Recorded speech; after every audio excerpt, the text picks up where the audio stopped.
ಹೇಗಿದ್ದೀರಾ? ಎಲ್ರೂ ಆರಾಮಲ್ವಾ? ಮೇಧಾ for teachers YouTube ಚಾನೆಲ್ಗೆ ನಿಮ್ಮೆಲ್ಲರಿಗೆ ಸ್ವಾಗತ. ಕಳೆದ ತರಗತಿಯಲ್ಲಿ ನಾವು ಗ್ರೋತ್ ಆ್ಯಂಡ್ ಡೆವಲಪ್ಮೆಂಟ್ ಅನ್ನೋ ಒಂದು ಕಾನ್ಸೆಪ್ಟನ್ನು ಕಲ್ತಿದ್ವಿ. CTET ಮತ್ತು KTETಗೆ ಹೆಲ್ಪ್ ಆಗುವಂತಹದ್ದು.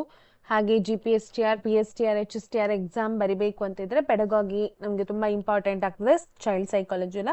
ಸೊ ಅದರಲ್ಲಿ ಬರುವಂತಹ ಒಂದು ಕಾನ್ಸೆಪ್ಟನ್ನು ಕಲ್ತಿದ್ವಿ. ಇವತ್ತು ನಾವು ಮ್ಯಾಥ್ ಪೆಡಗಾಜಿಯನ್ನು ಕಲಿಯುವ. 18 ಪ್ರಶ್ನೆಗಳಿದೆ. ಹೇಗೆ ಅಂತ ಹೇಳಿ ಡಿಸ್ಕಷನ್ ಮಾಡಿ ಪ್ರತಿಯೊಂದಕ್ಕೂ ಅದಕ್ಕೆ ಕಾರಣ ಏನು ಅಂತ ಹೇಳಿ ಕಲಿಯುವ. ನಿಮ್ಗೆ ಇವತ್ತು ಸ್ವಲ್ಪ ಮಟ್ಟದಲ್ಲಾದರೂ ಮ್ಯಾಥ್ ಪೆಡಗಾಗಿಗೆ ಬರುವಂತಹ ಕೆಲವೊಂದು ಪ್ರಶ್ನೆಗಳು ಹೇಗಿರ್ತದೆ ಅಂತ ಗೊತ್ತಾಗ್ತದೆ, ಮತ್ತೆ ಯಾವ ರೀತಿ ನೀವು ಟಿಕ್ ಮಾಡಬೇಕು ಅಂತ ಕೂಡ ಗೊತ್ತಾಗ್ತದೆ ಆನ್ಸರನ್ನು. ಓಕೆ, ಸೊ ತಡ ಮಾಡದೆ ಶುರು ಮಾಡೋಣ ಬನ್ನಿ. ಮೊದಲ ಪ್ರಶ್ನೆ ನೋಡಿ.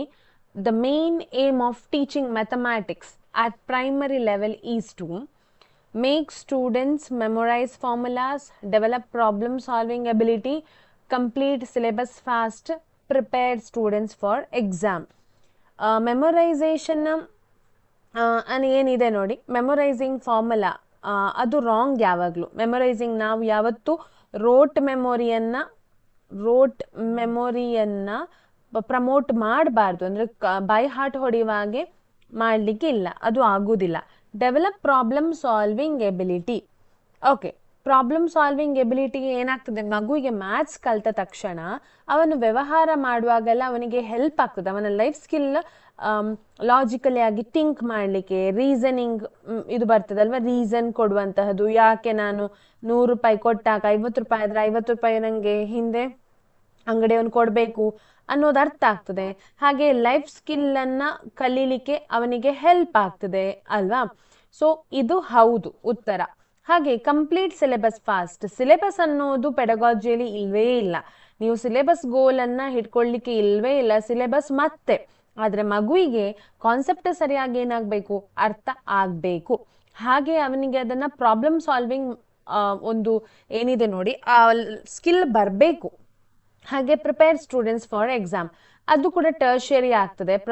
ಎಕ್ಸಾಮ್ ಪ್ರಿಪರೇಷನ್ ಸೆಕೆಂಡರಿ ಆಯ್ತಾ. ನಮ್ಮ ಎಕ್ಸಾಮ್ಗೆ ಪ್ರಿಪೇರ್ ಆಗುವಂತಹದ್ದು ಅದೇನು ಸೆಕೆಂಡರಿ, ಮತ್ತೆ ಅದು ಮತ್ತಿನ ಗೋಲ್, ಈಗಲ್ಲ. ಆದರೆ ಕಾನ್ಸೆಪ್ಟ್ ಏನಾಗಬೇಕು, ಕ್ಲಾರಿಟಿ ಆಗಬೇಕು. ಕಾನ್ಸೆಪ್ಟ್ ಸರಿಯಾಗಿ ಏನಾಗಬೇಕು, ಕ್ಲಿಯರ್ ಆಗಬೇಕು ಆಯ್ತಾ. ಕಾನ್ಸೆಪ್ಟ್ ಕ್ಲಾರಿಟಿ ಆಗಬೇಕು. ಹಾಗಿದ್ದಾಗ ಮಾತ್ರ ಮಗುವಿಗೆ ಏನಾಗ್ತದೆ, ಮ್ಯಾಥ್ಸ್ ಕಲಿಯುವ ಇಂಪಾರ್ಟೆನ್ಸ್ ಗೊತ್ತಾಗ್ತದೆ. ಹಾಗಾದ್ರೆ ಉತ್ತರ ಯಾವುದು ಕರೆಕ್ಟ್? ಬಿ ಉತ್ತರ ಕರೆಕ್ಟ್, ಪ್ರಾಬ್ಲಮ್ ಸಾಲ್ವಿಂಗ್ ಎಬಿಲಿಟಿ. ಹಾಗೆ ಎರಡನೇ ಪ್ರಶ್ನೆಗೆ ನಾವು ಹೋಗೋಣ. Which method encourages active participation for learnings? ಯಾವ ಮೆಥಡ್ ಎನ್ಕರೇಜ್ ಮಾಡ್ತದೆ ಮಗುವಿನ ಆಕ್ಟಿವ್ ಪಾರ್ಟಿಸಿಪೇಷನ್ ಲರ್ನರ್ ಆಗಿ ಅಂತ ಹೇಳಿ? Lecture method, drill method, activity based method, dictation method. Lecture method ಅಂತ ಹೇಳಿದ್ರೆ ಇದು ಯಾವತ್ತೂ ಟೀಚರ್ ಸೆಂಟರ್ ಆಗಿರ್ತದೆ. ಟೀಚರ್ ಒಬ್ಬರೇ ಮಾತಾಡುವಂತಹದ್ದು, ಮಗು ಮಾತಾಡುವುದಿಲ್ಲ ಆಯ್ತಾ. ಮಗು ಸುಮ್ಮನೆ ಪ್ಯಾಸಿವ್ ಆಗಿ ಇರ್ತದೆ, ಟೀಚರ್ ಸೆಂಟರ್ಡ್ ಆಯ್ತಾ. ಡ್ರಿಲ್ ಮೆಥಡ್ ಅಂತ ಹೇಳಿದ್ರೆ ಅದು ಕೂಡ ರೋಟ್ ಮೆಮೊರಿ ಆಗ್ತದೆ. ರಿಪಿಟೇಷನ್, ಖಾಲಿ ಏನಾಗುವಂತಹದ್ದು ರಿಪೀಟ್ ಮಾಡ್ತಾ ಇರ್ತದೆ. ಡ್ರಿಲ್ ಅಂತ ಹೇಳಿದ್ರೆ, ಡ್ರಿಲ್ ಮೆಥಡ್ ಅಂತ ಹೇಳಿದ್ರೆ ಕೇಳಿದ ಪ್ರಶ್ನೆನೇ ಕೇಳುದು, ಒಂದೇ ತರದ ಲೆಕ್ಕಗಳನ್ನ ಮಾಡಿಸಿ ಮಾಡಿಸಿ ಮಾಡಿಸಿ ಮಾಡಿಸಿ ಮಾಡಿಸಿ. ಕೆಲವೊಮ್ಮೆ ಅದು ಹೆಲ್ಪ್ ಆಗ್ಬೋದು, ಬಟ್ ಉತ್ತಮವಾಗಿ ಕಲಿಯುವಂತಹ ಮಕ್ಕಳಿಗೆ ಅದು ಹೆಲ್ಪ್ ಆಗುದಿಲ್ಲ. ಮತ್ತೆ ಅವನು ಕಾನ್ಸೆಪ್ಟ್ ಜಾಸ್ತಿ ಬಿಲ್ಡ್ ಆಗುದಿಲ್ಲ, ಅವನಿಗೆ ಅಷ್ಟು ಗೊತ್ತಿರ್ತದೆ, ಅದಕ್ಕಿಂತ ಮುಂದೆ ಅವನಿಗೆ ಹೋಗ್ಲಿಕ್ಕೆ ಸಾಧ್ಯ ಆಗುದಿಲ್ಲ. ಆಕ್ಟಿವಿಟಿ ಬೇಸ್ಡ್ ಮೆಥಡ್ ಅಂತ ಹೇಳಿದ್ರೆ ನೀವು ಅವನಿಗೆ ಆಕ್ಟಿವಿಟಿ ಕೊಡಿ, ಮಗುವಿನ hands on activity. Hands on ಅಂತ ಹೇಳಿದ್ರೆ ಅವನಿಗೆ ಮಾಡ್ಲಿಕ್ಕೆ ಬಿಡಿ, ಹ್ಯಾಂಡ್ಸ್ ಆನ್ ಆಕ್ಟಿವಿಟಿ. ಆ ಮಗುವಿಗೆ ಅವನಷ್ಟಕ್ಕೆ ಮಾಡ್ತಾ ಮಾಡ್ತಾ ಅಥವಾ ಅವಳಷ್ಟಕ್ಕೆ ಮಾಡ್ತಾ ಮಾಡ್ತಾ ಏನಾಗ್ತದೆ, ಆ ಕಾನ್ಸೆಪ್ಟ್ ಅರ್ಥ ಆಗ್ತದೆ. ಪ್ಲಸ್ ಅಂದ್ರೇನು, ಮೈನಸ್ ಅಂದ್ರೇನು, ಎರಡು ಸ್ಟೋನಿಗೆ 2 ಸ್ಟೋನನ್ನು ಸೇರಿಸಿ ಆಗ ಎಕ್ಸ್ಟ್ರಾ ಆಯಿತು. ಇಲ್ಲಿ ಎಷ್ಟಾಯಿತು, 4 ಆಯಿತು. ಇದು ಎಡಿಷನ್ ಆಗ್ತದೆ. ಹಾಗೆ ಅದರಲ್ಲಿ 2 ತೆಗೆದು ಇನ್ನೊಬ್ಬರಿಗೆ ಕೊಟ್ರೆ ಅಲ್ಲಿ ಕಡಿಮೆ ಆಯಿತು, ಅದು ಸಬ್ಟ್ರಾಕ್ಷನ್ ಆಗ್ತದೆ. ಅಂತಹ ಏನು ಕಾನ್ಸೆಪ್ಟ್ ಮಗುವಿಗೆ ಬರ್ತದೆ ಆಕ್ಟಿವಿಟಿ ಮಾಡಿದಾಗ. ಇಲ್ಲದಿದ್ರೆ ಜಸ್ಟ್ ಇದು ಪ್ಲಸ್, ಇದು ಮೈನಸ್, ಇದು ಹೀಗೆ ಮಾಡ್ಬೇಕು ಹಾಗೆ ಮಾಡ್ಬೇಕಂತ ಹೇಳಿದ್ರೆ ಮಗುವಿಗೆ ಅರ್ಥವೇ ಆಗುದಿಲ್ಲ. ಹಾಗೆ ಡಿಕ್ಟೇಷನ್ ಮೆಥಡ್ ಏನಿದೆ, ಡಿಕ್ಟೇಷನ್ ಮೆಥಡ್ ಅನ್ನು ಕೂಡ ಅದು ರೋಟ್ ಮೆಮೊರಿಯನ್ನ ಏನ್ ಮಾಡ್ತದೆ, ಪ್ರಮೋಟ್ ಮಾಡುವಂತಹದ್ದು. ಮೆಮೊರೈಸೇಷನ್, ಇಲ್ಲಿ ಜಸ್ಟ್ ಮಗು ಏನ್ ಕಲ್ತಿದೆ, ಏನ್ ಕಲ್ತಿದ್ದೆ ಅದನ್ನ ಜಾಸ್ತಿ ಮಾಡ್ತಾ ಇರೋದು, ಅದನ್ನ ಬೈ ಹಾರ್ಟ್ ಹೊಡಿಲಿಕ್ಕೆ ಹೇಳುದು, ಮಾಡಿಸುದು. ಹಾಗಾದ್ರೆ ಇದರಲ್ಲಿ ಸರಿ ಮೆಥಡ್ ಯಾವುದು? ಆಕ್ಟಿವಿಟಿ ಬೇಸ್ಡ್ ಮೆಥಡ್ ಏನಿದೆ ಅದು ಸರಿಯಾದ ಉತ್ತರ. ಹಾಗೆ ಮೂರನೇ ಪ್ರಶ್ನೆಗೆ ಬರೋಣ ನಾವು. ಮೂರನೇ ಪ್ರಶ್ನೆ ಏನ್ ಹೇಳ್ತದೆ ನೋಡಿ, mathematical learning should move from. Mathematical learning ಅಂದ್ರೆ ಮ್ಯಾಥಮ್ಯಾಟಿಕ್ಸ್ ಕಲಿಯುವಾಗ ಎಲ್ಲಿಂದ ಎಲ್ಲಿಗೆ ಹೋಗ್ಬೇಕು? Abstract to concrete, formula to example, concrete to abstract, memorisation to writing. Abstract to concrete ಅಂತ ಹೇಳಿದ್ರೆ ಮಗುವಿಗೆ ಫಸ್ಟ್ಗೆ ಸಿಂಬಲ್ ಕಲಿಸುವಂತಹದ್ದು, ಸಿಂಬಲ್ಗಳನ್ನ ಕಲಿಸಿ ಮತ್ತೆ ಅಡಿಷನ್ ಕಲಿಸುವಂತಹದ್ದು. ಈಗ ಏನಾಗ್ತದೆ ಮಗುವಿಗೆ ಕನ್ಫ್ಯೂಷನ್ ಆಗ್ತದೆ. ಅಡಿಷನ್ ಅಂತ ಹೇಳಿದ್ರೆ ಏನಂತಲೇ ಹೇಳಿ ಅರ್ಥ ಆಗುವುದಿಲ್ಲ ಮಗುವಿಗೆ. Formula to example, formula to example ಕೂಡ ಏನ್ ಮಾಡ್ತದೆ, ಈಗ ಫಾರ್ಮುಲಾ ಕೊಟ್ಟು a plus b whole square ಅಂತ ಹೇಳಿ a square plus 2ab plus b square ಇದು ಹೀಗೆ ಮಾಡಬೇಕು ಅಂತ ಹೇಳಿದ್ರೆ ಅದು ಯಾವುದನ್ನ ಪ್ರಮೋಟ್ ಮಾಡ್ತದೆ? Rote memory. ರೋಟ್ ಮೆಮೊರಿಯನ್ನ ಪ್ರಮೋಟ್ ಮಾಡ್ತದೆ. ರೋಟ್ ಮೆಮೊರಿ ಯಾವತ್ತು ನಾವು ಪ್ರಮೋಟ್ ಮಾಡುವುದಿಲ್ಲ. ಅರ್ಥ ಆಯ್ತಾ? Concrete to abstract, concrete to abstract ಅಂತ ಹೇಳಿದ್ರೆ ಇದು ಆಬ್ಜೆಕ್ಟ್ ನೀವು ಕೈಯಲ್ಲಿ ಕೊಡ್ತೀರಿ ಮಗುವಿಗೆ, ಹಾಗೆ ಅದನ್ನ ಪಿಕ್ಚರ್ಗಳನ್ನ ಹೀಗೆ ತೋರಿಸ್ತೀರಿ ಮಗುವಿಗೆ. ಅನಂತರ ಅದರ ಸಿಂಬಲ್ಗಳನ್ನ ಉಪಯೋಗಿಸ್ತೇವೆ ನಾವು, ಮತ್ತೆ ನೀವು ಅದನ್ನ ಕಾನ್ಸೆಪ್ಟ್ ಅನ್ನ ಎಕ್ಸ್ಪ್ಲೇನ್ ಮಾಡ್ತೀರಿ. ಸೊ ಹೀಗೆ ಮಾಡಿದಾಗ ಮಗುವಿಗೆ ಏನಾಗ್ತದೆ? ಸರಿಯಾಗಿ ನೆನಪು ಉಳಿತದೆ. ಹಾಗೆ memorisation to writing, writing without understanding has no value. So ಅಂದ್ರೆ ಮಗು ಬರ್ದು ಅರ್ಥನೇ ಆಗ್ಲಿಲ್ಲದಿದ್ರೆ ಅದಕ್ಕೆ ವ್ಯಾಲ್ಯೂ ಇರುವುದಿಲ್ಲ. ಹಾಗಾದ್ರೆ ಯಾವುದು ಸರಿ? ಕಾಂಕ್ರೀಟ್ ಟು ಅಬ್ಸ್ಟ್ರಾಕ್ಟ್ ಸರಿ. ಸಿಂಪಲ್ ಇಂದ ಎಲ್ಲಿ ಹೋಗ್ಬೇಕು? ದೊಡ್ಡ ದೊಡ್ಡ ವಿಷಯಗಳ ಬಗ್ಗೆ ಹೋಗ್ಬೇಕು. ನೋಡಿ, ನಾಲ್ಕನೇದು ಟೀಚಿಂಗ್ ಲರ್ನಿಂಗ್ ಪ್ರೊಸೆಸ್ ನ ಬಗ್ಗೆ ಆಗಿರ್ತದೆ ಕ್ವೆಶನ್ಸ್. ಸೊ ಇದೊಂದು 3 ಕ್ವೆಶನ್ಸ್ ಇದೆ ಅದಕ್ಕೆ ಸಂಬಂಧಪಟ್ಟದ್ದು. ಟೀಚಿಂಗ್ ಲರ್ನಿಂಗ್ ಪ್ರಾಸೆಸ್ ನೋಡಿ, a teacher uses stones and sticks to teach addition.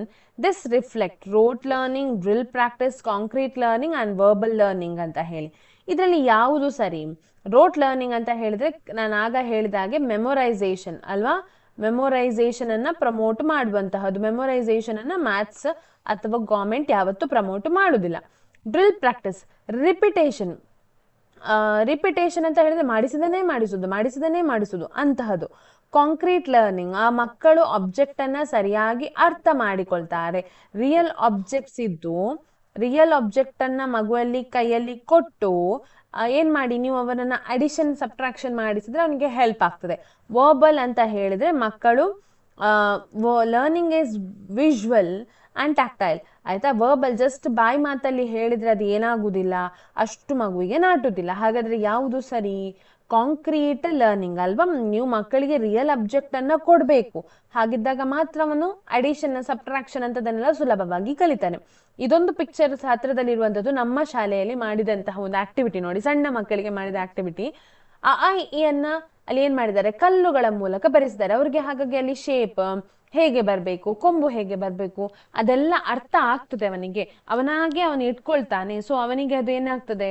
ಬರೆಯುವುದಕ್ಕಿಂತ ಮುಂಚೆ ಇಂಥದೆಲ್ಲ ಆಕ್ಟಿವಿಟಿಗಳನ್ನ ಮಾಡಿದಾಗ ಅವನಿಗೆ ಅದು ಹೆಲ್ಪ್ ಆಗ್ತದೆ, ಮುಂದಕ್ಕೆ ಬರೀಲಿಕ್ಕೆ ಹೆಲ್ಪ್ ಆಗ್ತದೆ. ಬರೆಯುವುದನ್ನು ಪ್ರಮೋಟ್ ಮಾಡುದಲ್ಲ, ಅವನಿಗೆ ಅರ್ಥ ಆಗ್ಬೇಕನ್ನೋದು ನಮ್ಮ ಮುಖ್ಯ ಒಂದು ಉದ್ದೇಶ ಆಗಿರ್ತದೆ. 5ನೇ ಪ್ರಶ್ನೆಗೆ ಹೋಗುವ. A child can solve sums mentally but struggles with the written work the teacher should. ಒಂದು ಮಗುವಿಗೆ ಸಮ್ಸ್ ಅನ್ನ ಮೆಂಟಲಿ ಆಗಿ ಹೇಳ್ತದೆ, ಬಾಯಲ್ಲಿ ಹೇಳ್ತದೆ, ಆದ್ರೆ ಅವನಿಗೆ ಬರೀಲಿಕ್ಕೆ ಆಗುದಿಲ್ಲ. ಟೀಚರ್ ಈಗ ಏನ್ ಮಾಡ್ಬೇಕು? Punish the child, ignore the child, provide practice with support, reduce mark. Punish ಮಾಡಬಹುದಾ? ಪನಿಷ್ ಮಾಡ್ಲಿಕ್ಕಿಲ್ಲ. ಮಕ್ಕಳಲ್ಲಿ ಅದು ಏನನ್ನ ಹುಟ್ಟಿಸ್ತದೆ? ಭಯ, ಆತಂಕವನ್ನ ಹುಟ್ಟಿಸ್ತದೆ. ಯಾವುದು? ಪನಿಷ್ ಮಾಡುವಂತಹದ್ದು. ಮತ್ತೆ ಮಗು ಶಾಲೆಗೆ ಬರ್ಲಿಕ್ಕಿಲ್ಲ. ಸೊ ಫಿಯರ್, ಆಂಗ್ಸೈಟಿ ಅಲ್ವಾ? ಸೊ ಅಂತಹದೆಲ್ಲ ಏನಾಗ್ತದೆ? ಹುಟ್ಟಿಕೊಳ್ತದೆ ಮಗು. ಸೊ ನಾಳೆ ಶಾಲೆಗೆ ಬರ್ಲಿಕ್ಕಿಲ್ಲ. ಇಗ್ನೋರ್ ಮಾಡ್ತೀರಾ ನೀವು ಮಗುವನ್ನ? ಇಲ್ಲ. ಅವನಿಗೆ ಸಪೋರ್ಟ್, ಮೆಂಟಲ್ ಸಪೋರ್ಟ್ ಸಿಗುವುದಿಲ್ಲ ಆಗ ಅಲ್ವಾ? ಮೆಂಟಲ್ ಸಪೋರ್ಟ್ ಏನಾಗುದಿಲ್ಲ, ನೀವು ಇಗ್ನೋರ್ ಮಾಡಿದ್ರೆ ಸಿಗುದಿಲ್ಲ, ಮಗುವಿಗೆ ನೀವು ದೂರ ಮಾಡ್ತಿದ್ದೀರಿ ಅಂತ ಅನ್ನಿಸ್ತದೆ. Provide practice with the support, ನೀವು ಹತ್ರ ಕುತ್ಕೊಳ್ಳಿಸಿ ಅವನಿಗೆ ಸ್ವಲ್ಪ ಟೈಮ್ ಕೊಟ್ಟು ಅವನಿಗೆ ಕಲಿಸಿದ್ರೆ ಹೆಲ್ಪ್ ಆಗ್ತದೆ. ಇದು ಯಾವುದು? ಎನ್ಕರೇಜ್ ಮಾಡುವಂಥದ್ದು. ಈ ಒಂದು ಎನ್ಕರೇಜಿಂಗ್ ಅಪ್ರೋಚ್, ಇದು ಎನ್ಕರೇಜಿಂಗ್ ಅಪ್ರೋಚ್ ಅಂತ ಹೇಳಿದ್ರೆ ಮಗುವನ್ನು ಇನ್ನಷ್ಟು ಉತ್ತಮವಾಗಿ ಕಲೀಲಿಕ್ಕೆ ನೀವು ಏನ್ ಮಾಡ್ತಾ ಇದ್ದೀರಿ, ಎನ್ಕರೇಜ್ ಮಾಡ್ತಾ ಇದ್ದೀರಿ. ಸೊ ಹಾಗಾಗಿ ಮಗು ಇನ್ನು ಹೆಚ್ಚುಗಳನ್ನ ವಿಷಯಗಳನ್ನ ಕಲಿತದೆ. ಸೊ ಇದು ಹೌದು. ಹಾಗೆ ರೆಡ್ಯೂಸ್ ಮಾರ್ಕ್ಸ್, ನೀವು ಮಾರ್ಕ್ ಕಡಿಮೆ ಮಾಡ್ತೀರಾ? ಇಲ್ಲ, ಇದು ಯಾವುದಕ್ಕೂ ಹೆಲ್ಪ್ ಆಗುದಿಲ್ಲ. ಬಟ್ ಇದೇನಾಗ್ತದೆ, ಮಗುವನ್ನ ಡಿಸ್ಕರೇಜ್ ಮಾಡ್ತದೆ. ಮಗುವಿಗೆ ಮಾರ್ಕ್ ಸಿಗಿದಾಗ ಅದು ಕಂಪೇರ್ ಮಾಡಿಕೊಳ್ತದೆ ಬೇರೆಯವರೊಟ್ಟಿಗೆ, ಹಾಗೆ ಅದು ಡಿಸ್ಕರೇಜ್ ಮಾಡಿದಂತ ಆಗ್ತದೆ. ಹಾಗಾದ್ರೆ ಕರೆಕ್ಟ್ ಯಾವುದು? Provide practice with support. ಅವನಿಗೆ ಸ್ವಲ್ಪ ಹೆಚ್ಚು ಕ್ವೆಶ್ಚನ್ಸ್ ಕೊಟ್ಟು ಅವನಿಗೆ ಈ ರೀತಿ ಅಂತ ನೀವು ಅರ್ಥ ಮಾಡಿಸಿ ಹೇಳಿದ್ರೆ ನೆಕ್ಸ್ಟ್ ಟೈಮ್ ಆ ತಪ್ಪನ್ನು ಅವನು ಮಾಡೋದಿಲ್ಲ ಆಗ. ಓಕೆ, ನೆಕ್ಸ್ಟ್ ಕ್ವೆಶ್ಚನ್ಗೆ ಹೋಗೋಣ. 6th ಒನ್ಗೆ, which teaching aid is most suitable to teach fraction?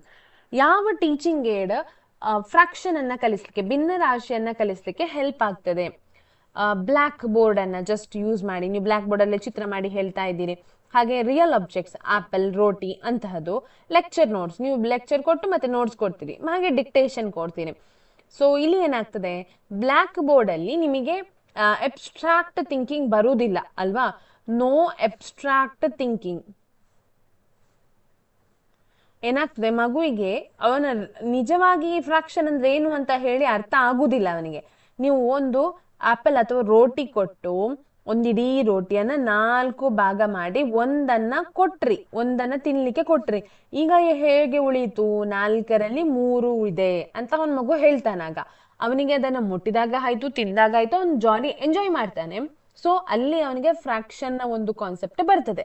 Lecture method ಕೊಟ್ರೆ ಇಲ್ಲ, ಇದು ಸಣ್ಣ ಮಕ್ಕಳಿಗೆ ನಾಟ್ ಸೂಟೇಬಲ್. ಆಯ್ತಾ? ಸಣ್ಣ ಮಕ್ಕಳಿಗೆ ಇದು ಸೂಟ್ ಆಗುವಂತಹದ್ದು ಅಲ್ಲ, ಇದು ಅಗತ್ಯ ಇಲ್ಲ ಅವರಿಗೆ ಲೆಕ್ಚರ್ ಮೆಥಡ್ ಇದು. ಹಾಗೆ ಡಿಕ್ಟೇಷನ್, ಆಗ ಹೇಳಿದ ಹಾಗೆ ಇದು ಮೆಮೊರೈಸೇಷನ್ ಮಾತ್ರ ಆಗ್ತದೆ. ಇದು ಆ ಕಾನ್ಸೆಪ್ಟ್ ಅನ್ನ ಆ ಮಗುವಿಗೆ ಅರ್ಥ ಮಾಡ್ಲಿಕ್ಕೆ ಹೆಲ್ಪ್ ಆಗುವುದಿಲ್ಲ. ಹಾಗಾದ್ರೆ ಉತ್ತಮವಾದ ಮೆಥಡ್ ಯಾವುದು? ರಿಯಲ್ ಅಬ್ಜೆಕ್ಟ್ ಅನ್ನ ಕೊಟ್ಟು, ರೋಟಿ ಅಂದ್ರೆ ಒಂದು ರೋಟಿಯನ್ನ ಕೊಟ್ಟು, ಚಪಾತಿಯನ್ನ ಕೊಟ್ಟು ಅಂತಹದನ್ನೆಲ್ಲ ಮಾಡಿ ಫ್ರಾಕ್ಷನ್ ಕಲಿಸಿದ್ರೆ ಅವನಿಗೆ ಅರ್ಥ ಆಗ್ತದೆ. ಮುಂದಕ್ಕೆ ಹೋಗುವ 7th question, error analysing and remedial teaching. Remedial teaching ನ ಬಗ್ಗೆ ಆಗಿರ್ತದೆ ಅದು. ಒಂದು ಕ್ವೆಶ್ಚನ್ ಇದಕ್ಕೆ ಸಂಬಂಧಪಟ್ಟದ್ದು. ರಿಪೀಟೆಡ್ ಮಿಸ್ಟೇಕ್ಸ್ ಇನ್ ಸಬ್ಟ್ರಾಕ್ಷನ್ ಇಂಡಿಕೇಟ್. ಒಂದು ಮಗು ಸಬ್ಟ್ರಾಕ್ಷನ್ ಅಲ್ಲಿ ರಿಪೀಟೆಡ್ಲಿ ಏನ್ ಮಾಡ್ತಾ ಉಂಟು? ಮಿಸ್ಟೇಕ್ಸ್ ಮಾಡ್ತಾ ಉಂಟು. ಇದು ಏನನ್ನ ಸೂಚಿಸ್ತದೆ? Carelessness only. ಮಗು ಕಲಿತಾ ಇಲ್ಲ, ಕೇರ್ಲೆಸ್ ಮಾಡ್ತಾ ಇದೆ. ಲ್ಯಾಕ್ ಆಫ್ ಇಂಟೆಲಿಜೆನ್ಸ್, ಮಗುವಿಗೆ ಬುದ್ಧಿ ಇಲ್ಲ. Need for remedial teaching and disinterest in maths. Maths ಅಲ್ಲಿ ಇಂಟ್ರೆಸ್ಟ್ ಇಲ್ಲ, ಇದಿರಬಹುದು. ಮ್ಯಾಥ್ಸ್ ಅಲ್ಲಿ ಇಂಟ್ರೆಸ್ಟ್ ಇಲ್ಲ ಅನ್ನೋ ಒಂದು ಕಾನ್ಸೆಪ್ಟ್ ಸತ್ಯ ಆಗಿರಬಹುದು. ಕೇರ್ಲೆಸ್ನೆಸ್ ತೋರಿಸ್ತೀರಾ? ಮಗುವಿನ ಕೇರ್ಲೆಸ್ನೆಸ್ ಅಲ್ಲ, ಮಗುವಿನ ಕೇರ್ಲೆಸ್ನೆಸ್ ಅಲ್ಲ. ಮಗು ಕೇರ್ಲೆಸ್ ಬೇಕಂತಾನೆ ಮಾಡುವುದಿಲ್ಲ. ಇರಬಹುದು, ಅದು ಇರಬಹುದು ಮನೆಯಲ್ಲಿ. ಮತ್ತೆ ನೀವು ಕಲಿಸುವ ರೀತಿಗೆ ಕೋಸಿಂಗ್ ಆಗ್ಬೇಕು. ಹಾಗೆ ಲ್ಯಾಕ್ ಆಫ್ ಇಂಟೆಲಿಜೆನ್ಸ್, ಇದು ಯಾವತ್ತೂ ತಪ್ಪೆ. ನೀವು ಮಗುವಿಗೆ ಇಂಟೆಲಿಜೆಂಟ್ ಅಲ್ಲ ಅಂತ ಹೇಳಲಿಕ್ಕೆ ಇಲ್ವೇ ಇಲ್ಲ. ಆಯ್ತಾ? Need for remedial teaching. So ಆ ಮಗುವಿಗೆ ಒಂದು ಕರೆಕ್ಟ್ ಆದ ಅಪ್ರೋಚ್ ಅನ್ನ ನೀವು ನೋಡ್ಬೇಕು, ಅವನಿಗೆ ಆಕ್ಟಿವಿಟಿ ಮಾಡಬೇಕು. ಸೊ ಅವನಿಗೆ ಹತ್ರ ಕೂತ್ಕೊಳ್ಳಿಸಿ ಸ್ವಲ್ಪ ಪ್ರೀತಿ ತೋರಿಸಿ ಕಲಿಸ್ಬೇಕು. ಹಾಗಿದ್ದಾಗ ಅವನು ಕಲಿತಾನೆ. ಡಿಸ್ಇಂಟ್ರೆಸ್ಟ್ ಇನ್ ಮ್ಯಾಥ್ಸ್, ಅವನಿಗೆ ಡಿಸ್ಇಂಟ್ರೆಸ್ಟ್ ಇರಬಹುದು, ಆದ್ರೆ ಅವನಿಗೆ ಜಾಸ್ತಿ ಏನ್ ಬೇಕಾದದ್ದು? ಸಪೋರ್ಟ್ ಬೇಕಾದದ್ದು. ನಿಮ್ಮಿಂದ ಒಂದು ಮೆಂಟಲ್ ಸಪೋರ್ಟ್ ಅನ್ನ ಅವನು ಬಯಸ್ತಾ ಇದ್ದಾನೆ. ನೀವು ಮೆಂಟಲ್ ಸಪೋರ್ಟ್ ತೋರಿಸಿದ್ರೆ ಅವನಿಗೆ ಅದ್ರ ಮೇಲೆ ಇಂಟ್ರೆಸ್ಟ್ ಬರ್ತದೆ. ಇನ್ನು ಮುಂದೆ ಅವನು ನಿಮ್ಮ ಪ್ರೀತಿಗೋಸ್ಕರ ಆದ್ರೂ ಆ ಕೇರ್ಲೆಸ್ ಅನ್ನು ಮಾಡುವುದನ್ನು ಅವನು ಬಿಡ್ತಾನೆ. ಸೊ ಇದು ಆಯ್ತಾ, 7ನೇದು.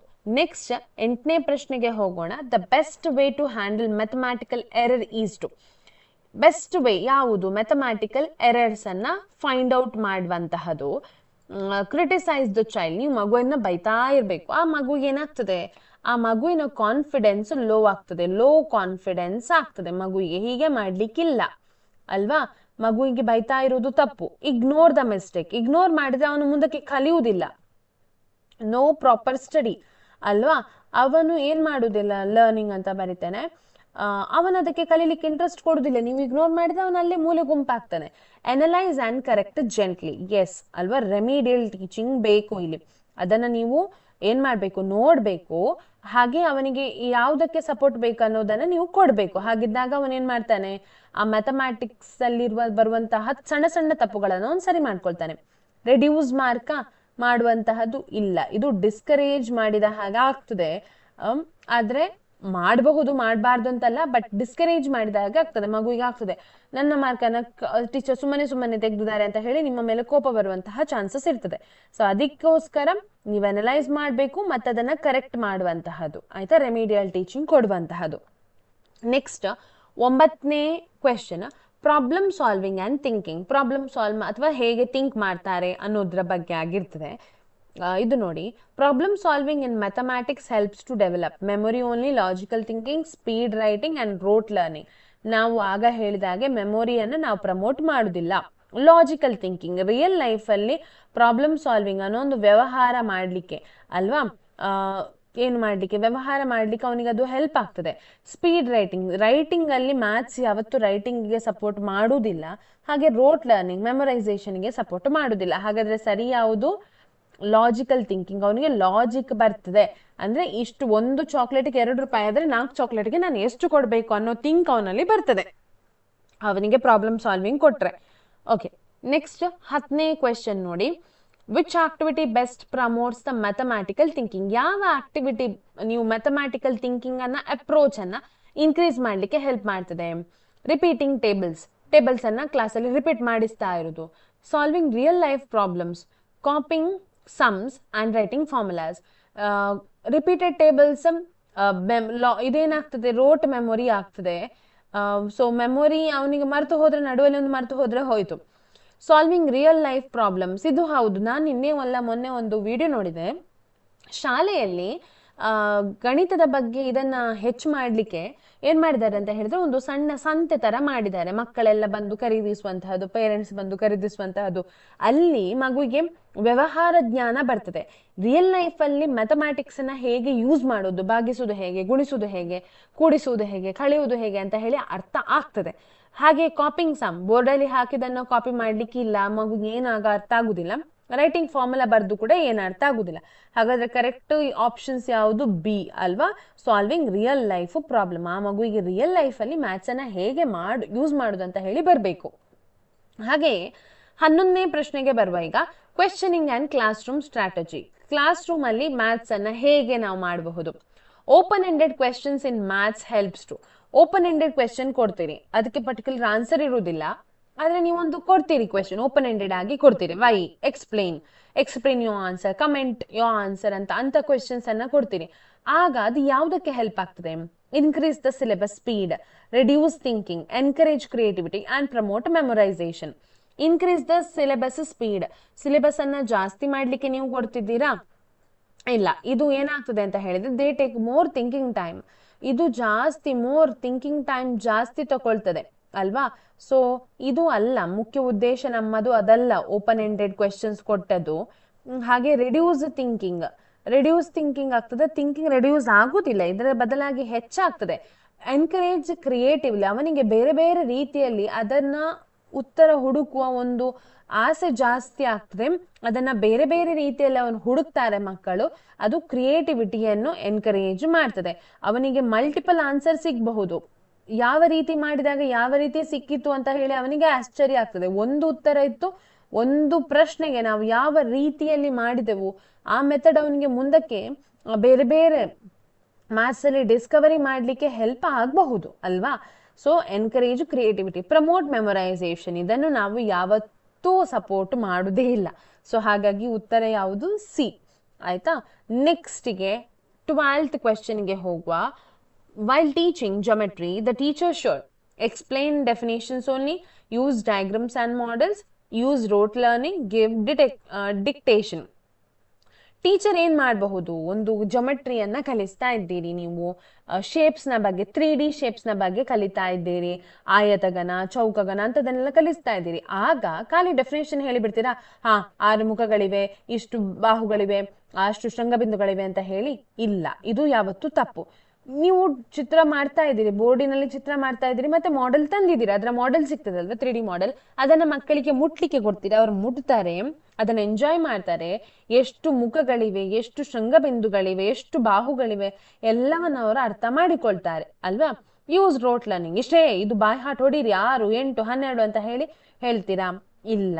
ಹಾಗೆ ಡಿಕ್ಟೇಷನ್ ಕೊಡ್ತೀರಾ, ನಾನೀಗ ಒಂದು ಮೆಂಟಲ್ ಪ್ರಾಬ್ಲಮ್ ಕೊಡ್ತೇನೆ ಅಂತ ಹೇಳಿ ಕೊಡ್ತೀರಾ? ಇಲ್ಲ, ಇದು ತಪ್ಪಾಗ್ತದೆ. ಹಾಗಾದ್ರೆ ಸರಿಯಾದ ಮೆಥಡ್ ಯಾವುದು? ನಾವು ಡ್ರಾಯಿಂಗ್ ಮಾಡಿ ತೋರಿಸ್ಬೇಕು ಅಥವಾ ಮಾಡೆಲ್ಸ್ಗಳನ್ನ ತಂದು ಮಗುವಿಗೆ ಮುಟ್ಲಿಕ್ಕೆ ಕೊಡ್ಬೇಕು. ಖಾಲಿ ತಂದು ಮೇಲಿಂದ ತೋರಿಸಿ ಬಿಡುದಲ್ಲ, ಮಗುವನ್ನ ಮುಟ್ಲಿಕ್ಕೆ ಕೊಡ್ಬೇಕು, ಅವನಾಗಿ ಹುಡುಕ್ಬೇಕು ಅದ್ರಲ್ಲಿ ಎಷ್ಟು ಇದೆ ಅಂತ ಹೇಳಿ. ಪಾಸ್ ಮಾಡ್ತಾ ಇರ್ತಾರೆ ಮಕ್ಕಳು. ಒಬ್ಬನಿಗೆ ಕೊಟ್ರೆ ನೋಡಿ ಇಷ್ಟಿಷ್ಟು ಉಂಟು ನೋಡಿ ಅಂತ, ಒಮ್ಮೆ ಎಷ್ಟು ಮುಖಗಳುಂಟು ಹೇಳಿ, ನಿಮ್ಮ ಆನ್ಸರ್ ಅನ್ನ ಬೇರೆಯವ್ರ ಹತ್ರ ಹೇಳ್ಬೇಡಿ, ನಾನು ಕೇಳುವಾಗ ಹೇಳಿ ಅಂತ ಹೇಳಿದ್ರೆ ಅವ್ರ ಮಕ್ಕಳಾಗಿ ಮುಟ್ಟಿ ಎಲ್ಲ ಲೆಕ್ಕ ಹಾಕಿ ಅವ್ರು ಇಟ್ಕೊಳ್ತಾರೆ. ನೀವು ಕೇಳುವಾಗ ಅವ್ರ ಆನ್ಸರ್ ಕೊಡ್ಲಿಕ್ಕೆ ರೆಡಿ ಆಗ್ತಾರೆ. ಸೊ ಅದು ಒಂದು ಬೆಸ್ಟ್ ವೇ ಅಂತ ಹೇಳ್ಬಹುದು. ಈಗ 13ನೇ ಪ್ರಶ್ನೆಗೆ ಹೋಗೋಣ. Assessment in mathematics. ಅಸೆಸ್ ಮಾಡೋದು ಹೇಗೆ ಅಂತ ಹೇಳಿ. ಮ್ಯಾಥ್ಸ್ ಅಲ್ಲಿ continuous assessment in maths helps to FA ಏನಿದೆ, ಫಾರ್ಮೇಟಿವ್ ಅಸೆಸ್ಮೆಂಟ್ ಏನಿದೆ, ಅದು ಯಾಕೆ ಹೆಲ್ಪ್ ಆಗ್ತದೆ? ರ್ಯಾಂಕ್ಸ್ ತಗೊಳ್ಲಿಕ್ಕ ಮಗುವಿಗೆ ರ್ಯಾಂಕ್ ತಗೊಳ್ಳೋದು, ಇದು ಸಮ್ಮೇಟಿವ್ ಆಯ್ತಾ, ಇದು ಸಮ್ಮೇಟಿವ್ಗೆ ಹೆಲ್ಪ್ ಆಗುವಂಥದ್ದು. ಫೈನಲ್ ಆಗಿ ಅಲ್ವಾ ರ್ಯಾಂಕ್ ಬರುವಂತಹದ್ದು. Identify the learning gaps, increase pressure, punish weak students. ನಾವು ಅಸೆಸ್ಮೆಂಟಿನ ಮೇನ್ ಅಪ್ರೋಚ್ ಪನಿಷ್ ಮಾಡೋದಲ್ಲ. ಹಾಗೆ ಇದೇನ್ ಮಾಡ್ಬೇಕು, ನಾವು ರೆಡ್ಯೂಸ್ ಮಾಡ್ಬೇಕು ಅವರ ಫಿಯರ್ ಅನ್ನ. ಅವರಿಗೆ ಹೆದರಿಕೆ ಇದ್ರೆ ಅದನ್ನ ಕಡಿಮೆ ಮಾಡ್ಬೇಕೇ ವಿನಃ ಜಾಸ್ತಿ ಮಾಡಬಾರ್ದು. Identify the learning gap. ನೀವು ಎಲ್ಲಿ ತಪ್ಪಿದ್ದೀರಿ, ಎಡವಿದ್ದೀರಿ, ಎಲ್ಲಿ ಕಲಿಸ್ಬೇಕಿತ್ತು ಜಾಸ್ತಿ, ಎಲ್ಲಿ ಜಾಸ್ತಿ ಇಂಪಾರ್ಟೆನ್ಸ್ ಕೊಡ್ಬೇಕಿತ್ತು, ಮಗು ಯಾವ್ದನ್ನ ಕಲೀಲಿಕ್ಕೆ ಅರ್ಥ ಮಾಡಿಕೊಳ್ಳಿಲ್ಲ, ಅದನ್ನ ತಿಳಿಲಿಕ್ಕೋಸ್ಕರ ನಾವು ಫಾರ್ಮೇಟಿವ್ ಅಸೆಸ್ಮೆಂಟ್ ಅನ್ನ ಮಾಡುದು ಅಥವಾ ಕಂಟಿನ್ಯೂ ಅಸೆಸ್ಮೆಂಟ್ ಅನ್ನ ಮಾಡುದು. ಇಲ್ಲದಿದ್ರೆ ಎಕ್ಸಾಮ್ ಮಾಡಿ ಮಾರ್ಕ್ ಬರ್ದಿಟ್ಕೊಂಡ್ರೆ ನೋ ಪ್ರಾಬ್ಲಮ್, ನೋ ಯೂಸ್ ಆಯ್ತಾ. ಸೊ ಹಾಗಾಗಿ ಐಡೆಂಟಿಫೈ ದ ಲರ್ನಿಂಗ್ ಗ್ಯಾಪ್ಸ್ ಅನ್ನೋದು ಕೊರೋನಾದ ನಂತರ ತುಂಬಾ ಇದೆ. ಈಗ ಎಲ್ಲ ಟ್ರೈನಿಂಗ್ಗಳಲ್ಲಿ ಹೋಗಿ ಅದರ ಬಗ್ಗೆ ಇವರು ಹೇಳ್ತಾರೆ ಲರ್ನಿಂಗ್ ಗ್ಯಾಪ್ಸ್ ಅಂತ ಹೇಳಿ. ಲರ್ನಿಂಗ್ ಗ್ಯಾಪ್ಸ್ ಅಂತ ಅದನ್ನ ಫುಲ್ಫಿಲ್ ಮಾಡ್ಲಿಕ್ಕೆ FLN ಅಂತ ಹೇಳಿ ಬಂದಿದೆ. ಫೌಂಡೇಶನ್ ಇನ್ ಲಿಟ್ರಸಿ ಆ್ಯಂಡ್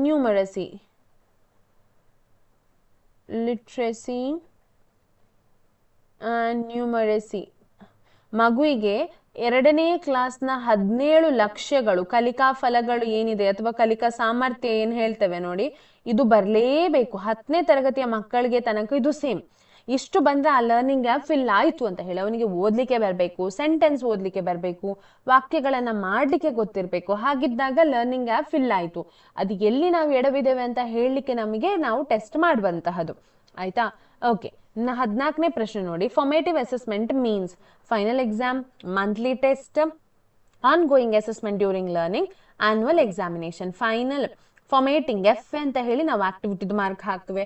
ಪ್ರತಿಯೊಂದು ಇದಕ್ಕೂ ಡಿಸ್ಟ್ರಿಬ್ಯೂಟ್ ಮಾಡಿ ಮಾರ್ಕ್ಗಳನ್ನ ಹಾಕ್ತೇವೆ. ಇದು ಫೈನಲ್ ಎಕ್ಸಾಮ್ ಅಂತೂ ಅಲ್ಲ, ಮಂತ್ಲಿ ಟೆಸ್ಟು ಅಲ್ಲ.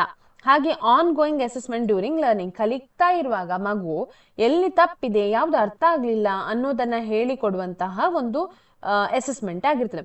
ಆನ್ಯುವಲ್ ಎಕ್ಸಾಮಿನೇಷನ್ಸು ಅಲ್ಲ. ಹಾಗಾದ್ರೆ ಉತ್ತರ ಕರೆಕ್ಟ್ ಯಾವುದು? On going assessment during learning. ನಾವು ನೆಕ್ಸ್ಟ್ 15th ಕ್ವೆಶ್ಚನ್ಗೆ ಹೋಗುವ. ಇನ್ಕ್ಲೂಸಿವ್ ಮ್ಯಾಥಮ್ಯಾಟಿಕ್ಸ್ ಟೀಚಿಂಗ್ ಅಂದ್ರೆ ಸಮಗ್ರ ಶಿಕ್ಷಣದ ಬಗ್ಗೆ ಆಗಿರ್ತದೆ. ಸಮಗ್ರ ಶಿಕ್ಷಣ ಅಂತ ಹೇಳಿದ್ರೆ ಎಲ್ಲರನ್ನೂ ಸೇರಿಸಿ ಕಲಿಯುವಂತಹದ್ದು, ಅದುವೇ ಸಮಗ್ರ ಶಿಕ್ಷಣ. ಈಗ ನೋಡಿ ಪ್ರಶ್ನೆ ನೋಡಿ, 15ನೇ ಪ್ರಶ್ನೆ ನೋಡಿ. A child with learning difficulty in maths should be separated from class, give extra time and support, ignored and punished. ನೀವು ಮಗುವನ್ನ ತರಗತಿಯಿಂದ ಹೊರಗೆ ಹಾಕ್ತೀರಾ? ಇಲ್ಲ, ಇದು ಸಮಗ್ರ ಶಿಕ್ಷಣಕ್ಕೆ ಒಂದು ಅಪವಾದ ಆಗ್ತದೆ ಅಲ್ವಾ. You are not promoting it. ಮಗುವನ್ನ ಕ್ಲಾಸಿಂದ ಹೊರಗೆ ಹಾಕುದನ್ನ ನಾವು ಎಗೇನ್ಸ್ಟ್, ಸಮಗ್ರ ಶಿಕ್ಷಣದ ಎಗೇನ್ಸ್ಟ್ ಆಗ್ತದೆ, ಎಗೇನ್ಸ್ಟ್ ಇನ್ಕ್ಲೂಸಿವ್ ಲರ್ನಿಂಗ್ ಆಯ್ತಾ. ಇನ್ಕ್ಲೂಸಿವ್ ಲರ್ನಿಂಗ್ ನ ಎಗೇನ್ಸ್ಟ್ ಆಗ್ತದೆ ಇದು. ಮಗುವನ್ನ ಹೊರಗೆ ಹಾಕ್ಲಿಕ್ಕಿಲ್ಲ ನೀವು ಯಾವುದೇ ಮಗುವನ್ನ. Give extra time and support. ಹೌದು, ನೀವು ನಿಮ್ಮ ಟೈಮ್ಗೆ ಸ್ವಲ್ಪ ಕೊಡಬೇಕು, ಮಗುವಿಗೆ ಸಪೋರ್ಟ್ ಮಾಡಬೇಕು. ಇಗ್ನೋರ್ಡ್, ಮಗುವನ್ನು ಇಗ್ನೋರ್ ಮಾಡಿದ್ರೆ ಅವನೇನಾಗ್ತಾನೆ, ಡಿಸ್ಕರೇಜ್ ಆಗ್ತಾನೆ ಅವನ ಮಗುವಿಗೆ. ಪನಿಷ್ ಮಾಡ್ಲಿಕ್ಕೆ ಇಲ್ವೇ ಇಲ್ಲ ಆಯ್ತಾ. ಇದು ಪೋಕ್ಸೋ, ಇದರಲ್ಲಿ ಪನಿಷ್ ಮಾಡ್ಲಿಕ್ಕಿಲ್ಲ.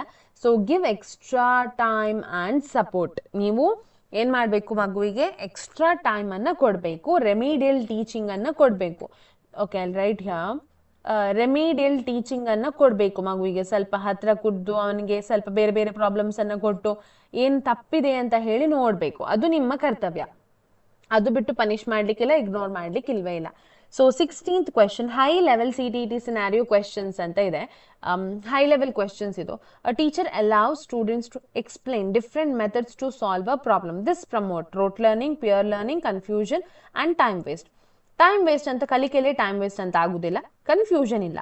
ನೀವು ಮಕ್ಕಳಿಗೆ ಬಿಟ್ಟಿದ್ದೀರಿ ಅವರಿಗೆ ಬೇರೆ ಬೇರೆ ಮೆಥಡ್ಗಳನ್ನ ಹೇಳಿಕೊಡಿ ಅಂತ ಹೇಳಿ, ಹಾಗಾದ್ರಲ್ಲಿ ಏನಾಗ್ತದೆ, ಪ್ಯೂರ್ ಲರ್ನಿಂಗ್ ಆಗ್ತದೆ. ಒಂದು ಮಗು ಕಲ್ತು ಬಂದು ಇನ್ನೊಂದು ಮಗುವಿಗೆ ಹೇಳಿಕೊಟ್ಟಾಗ ಓ ಈ ಮೆಥಡ್ ಅಲ್ಲಿ ಕೂಡ ಮಾಡಬಹುದಂತ ಹೇಳಿ ಇನ್ನೊಂದು ಮಗುವಿಗೆ ಅರ್ಥ ಆಗ್ತದೆ. ಸೊ ಅಲ್ಲಿ ಲರ್ನಿಂಗ್ ಇನ್ನೂ ಜಾಸ್ತಿ ಆಗ್ತದೆ. ಸೊ ಅದು ಪ್ಯೂರ್ ಲರ್ನಿಂಗ್ ಆಗ್ತದೆ. ಆಯ್ತಾ? ಸೊ ಮಗುವಿಗೆ ನೀವು ಕನ್ಫ್ಯೂಷನ್ ಮಾಡ್ತಾ ಇಲ್ಲ. ಟೈಮ್ ವೇಸ್ಟ್, ಕಲಿಕೆಯಲ್ಲಿ ಟೈಮ್ ವೇಸ್ಟ್ ಅಂತೂ ಇಲ್ವೇ ಇಲ್ಲ. ಒಂದು ಮಗು ದಿನಕ್ಕೆ ಕಲ್ತ್ರು ಕೂಡ ಅದು ಕಲಿಕೆಯೇ ಅಲ್ವಾ, ಅಲ್ಲಿ ಟೈಮ್ ವೇಸ್ಟ್ ಅನ್ನೋದು ಇಲ್ವೇ ಇಲ್ಲ. ಸೊ ಹಾಗಾಗಿ ಅದು ಟೈಮ್ ವೇಸ್ಟ್ ಅಲ್ಲ. ಆಯ್ತಾ? ಸೊ ಅಲ್ಲಿ ಏನಾಗ್ತದೆ, ಅದರ ಬದಲಿಗೆ ಏನಾಗ್ತದೆ, ಅಲ್ಲಿ ಪ್ಯೂರ್ ಲರ್ನಿಂಗ್ ಆಗ್ತದೆ. ಪ್ಯೂರ್ ಲರ್ನಿಂಗ್ ಅಂತ ಹೇಳಿದ್ರೆ ಮಗು ತನ್ನ ಫ್ರೆಂಡ್ಸ್ನ ಜೊತೆ ಸೇರಿಕೊಂಡು ಇನ್ನೂ ಹೆಚ್ಚು ಕಲಿತದೆ. ನಿಮ್ಗೆ ನೆನಪಿರಬಹುದು, ನಾವೆಲ್ಲ ಡಿಗ್ರಿಯಲ್ಲಿ ಇರುವಾಗ ಕ್ವೆಶನ್ ಆನ್ಸರ್ಗಳನ್ನು ಒಟ್ಟಿಗೆ ಕುಳಿತು ಒಬ್ಬರು ಹೇಳೋದು, ನನಗೆ ಗೊತ್ತಿದ್ದ ನಾನು ಹೇಳೋದು, ಇನ್ನೊಬ್ಬರಿಗೆ ಗೊತ್ತಿದ್ದ ಇನ್ನೊಬ್ರು ಹೇಳೋದು, ಹಾಗೆ ಮಾಡಿದಾಗ ಅದು ಜಾಸ್ತಿ ನಮ್ಗೆ ನೆನಪಿಗೆ ಉಳಿತಾ ಇತ್ತಲ್ವಾ. ಸೊ ಅದೇ ಮೆಥಡ್ ಅನ್ನ ಇಲ್ಲಿ ಕೂಡ ಪ್ರಮೋಟ್ ಮಾಡ್ತದೆ ಅದು. ನೆಕ್ಸ್ಟ್ಗೆ ಹೋಗುವ, 17th ಕ್ವೆಶನ್ಗೆ ಹೋಗುವ. Teaching mathematics through games mainly helps in reducing syllabus, increasing fear, learning with interest, memorizing formulas. So ನಿಮ್ಮ ಸಿಲೆಬಸ್ ಅನ್ನ ರಿಡ್ಯೂಸ್ ಮಾಡುದಾ? ಅಲ್ಲ, ಸಿಲೆಬಸ್ ಅನ್ನ ರಿಡ್ಯೂಸ್ ಮಾಡುದಲ್ಲ. ಗೇಮ್ಸ್ ನ ಮೂಲಕ ಮಗು ಕಲ್ತ್ರೆ ಮಗುವಿಗೆ ಹೆಚ್ಚು ಇಂಟ್ರೆಸ್ಟಿಂಗ್ ಅನ್ನಿಸ್ತದೆ ಮತ್ತು ಅದಕ್ಕೆ ನೆನಪು ಕೂಡ ಉಳಿತದೆ.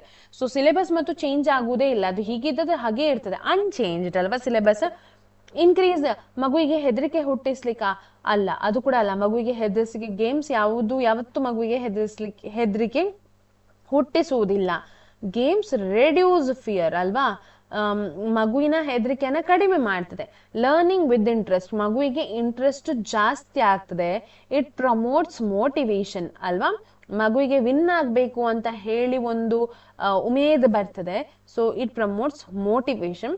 ಮೆಮೊರೈಸಿಂಗ್ ಫಾರ್ಮುಲಾ, ಹಾಗೆ ನಾವು ರೋಟ್ ಮೆಮೊರಿಯನ್ನ ಪ್ರಮೋಟ್ ಮಾಡುವುದಿಲ್ಲ, ಇದು ಗೊತ್ತಿರಲೇಬೇಕು ನಿಮಗೆ. ಸೊ ಹಾಗಾಗಿ ಯಾವುದು ಉತ್ತರ ಕರೆಕ್ಟ್? Learning with interest.